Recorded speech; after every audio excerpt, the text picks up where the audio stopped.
Hey, what's up, y'all? So I wanted to check back in. It's still October, but I wanted to do something interesting that I've been wanting to do for a while. So I am going to read the first two pages in my Kindle of I Was Anastasia, so y'all can kind of see what it's about. I'm also going to read a random page in Divided Soul by David Ritz, which is about the life of Marvin Gaye. Let's start with that, since this was at the top of my list.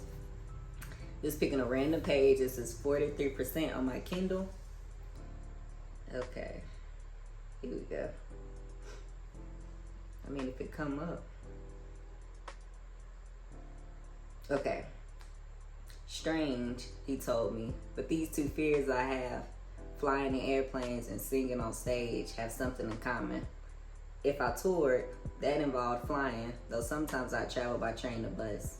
Usually, though, I kept changing my mind to the last minute and I would cancel, or wouldn't I? So I wanted the money. There was just enough time left to fly to the gig. The longer I didn't perform or fly, the worse the fears. Once I started and got into the groove, I could mellow out and handle the situation. It was just a matter of time of starting up again. That was a trick. It was nearly 4 years since I sung in public. Had I lost it? I didn't want to know. I still wasn't prepared to dash out on stage. Being inaccessible has never hurt an artist. An artist must guard his time. Besides, when they can't see you, fans start missing you. I wanted to be missed. I had to trust my sense of timing, and that sense said, stay away. Ooh, what's going on? Yeah, what's going on? Okay. What's interesting about this book before I jump to I Was Anastasia? What's interesting about this book with by David Ritz, called Divided Soul, which is about the life of Marvin Gaye. Like, obviously we don't know artists. Like, we don't know musicians. We don't know actors and actresses. We don't know these people for real. We do not know these entertainers. We see a little piece of them that they carefully crafted to be their image. Like, we really don't know. So it's kind of cool to see. And we still don't know, even after reading books about them, because, again, you don't really know these people. Like, they don't know you, you don't know them. But it's cool because you feel like it's like their image is so carefully crafted that you kind of get to see around the curtain. It's pretty cool to me anyways. And then like Motown, like, come on. Like, yeah. I want to read Barry Gordy's book, but but not really, because Barry was a trip, y'all. I mean, Marvin Gaye was a trip too, but Barry was like a trip. So there's that. Let's read I Was Anastasia. Okay, y'all. Here we go. I should have been ready.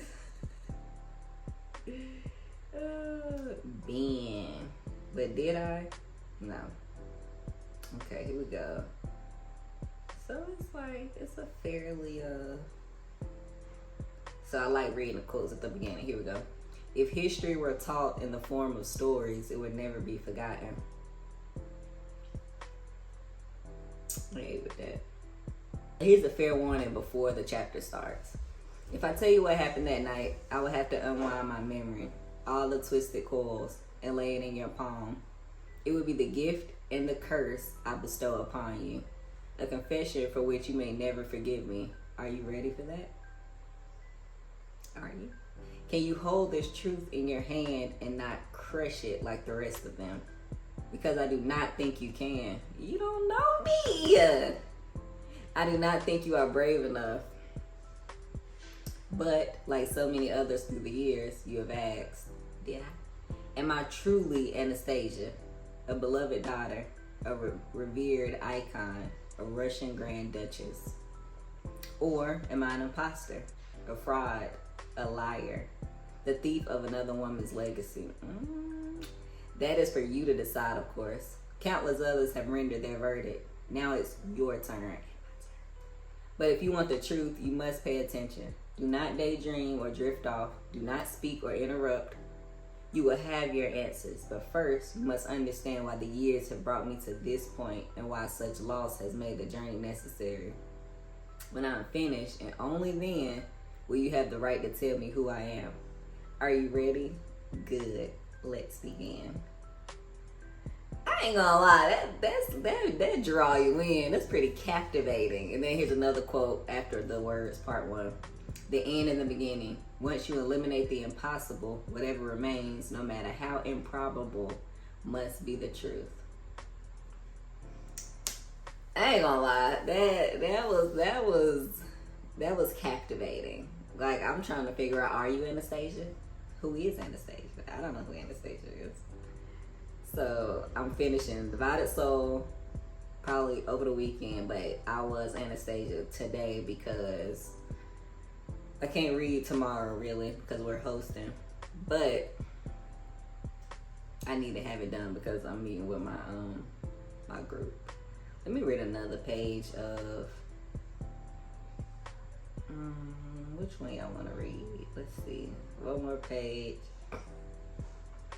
What am I actually reading?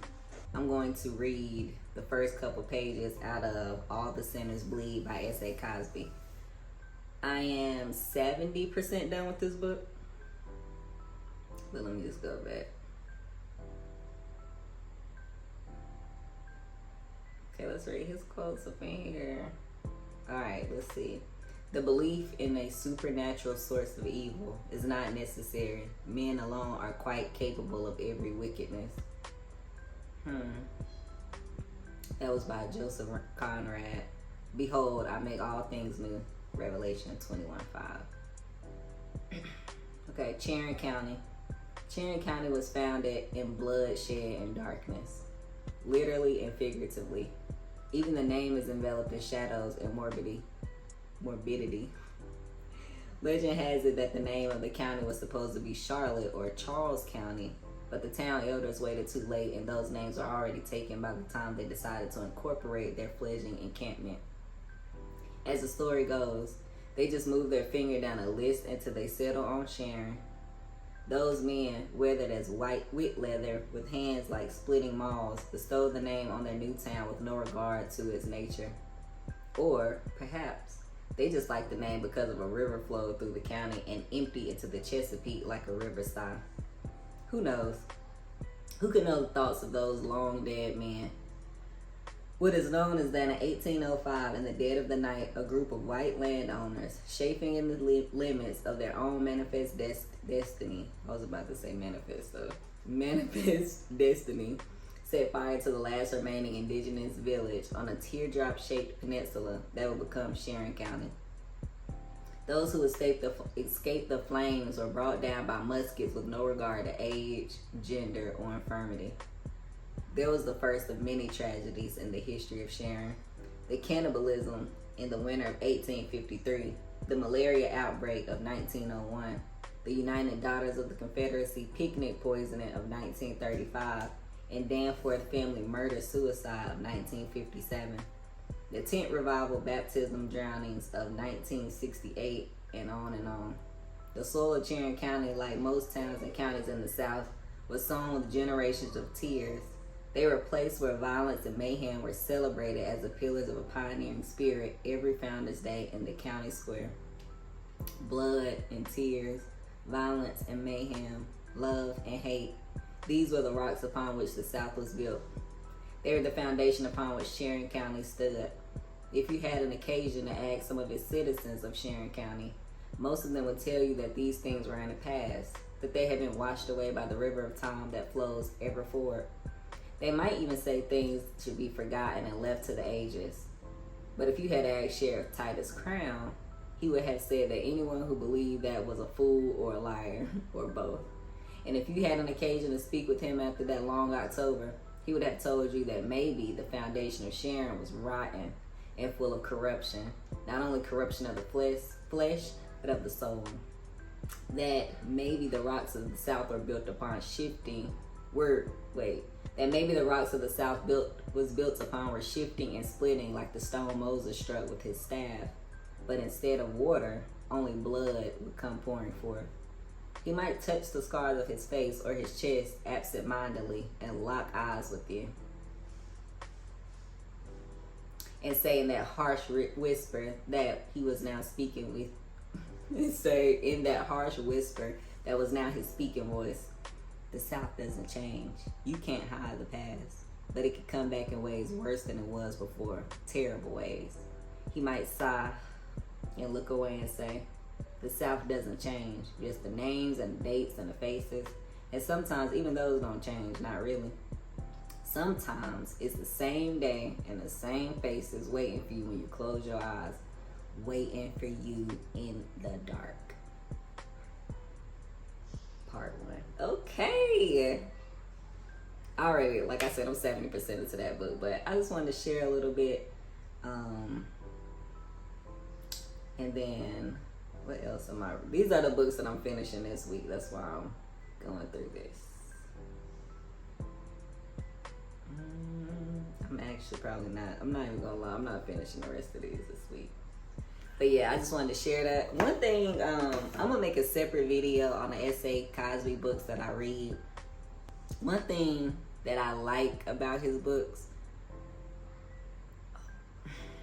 I'm trying to figure out how to say this.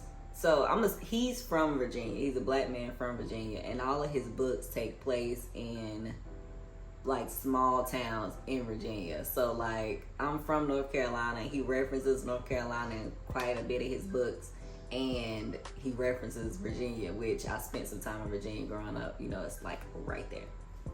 Anyways, I like that. I know those cities that he's talking about sometimes. I like that. He even mentioned my hometown in there one time. And I was like, oh, that's kind of cool. I never hear that. I never read that in a book. So that's cool. I like his style as an author. Like I said, I'll make a separate video about his books once I finish My Darkest Prayer. But I like his style. It's a couple of things in there I'm probably not his target audience. Let me just say that. But I still enjoy his books. I still think he's a great author. Great writer, great storyteller. So I'm enjoying these books. I went in blind. I wish I would have read the synopsis or something before I went in, because I might not have read those right now. I might have read those over the summer where I was more peppy and happy and all that. But here we are. His books are a little heavy. But yeah, I'm excited to start and finish I Was Anastasia. Excited to finish All the Sinners Bleed, and finally finish Divided Soul. Even though, like I said, that's been my favorite book so far this month. So yep, I just want to check in. I'm gonna keep y'all posted. Probably do, if I Was Anastasia was as good as everybody's making it seem, I might do a separate video for that, but we'll see. All right, y'all, see ya.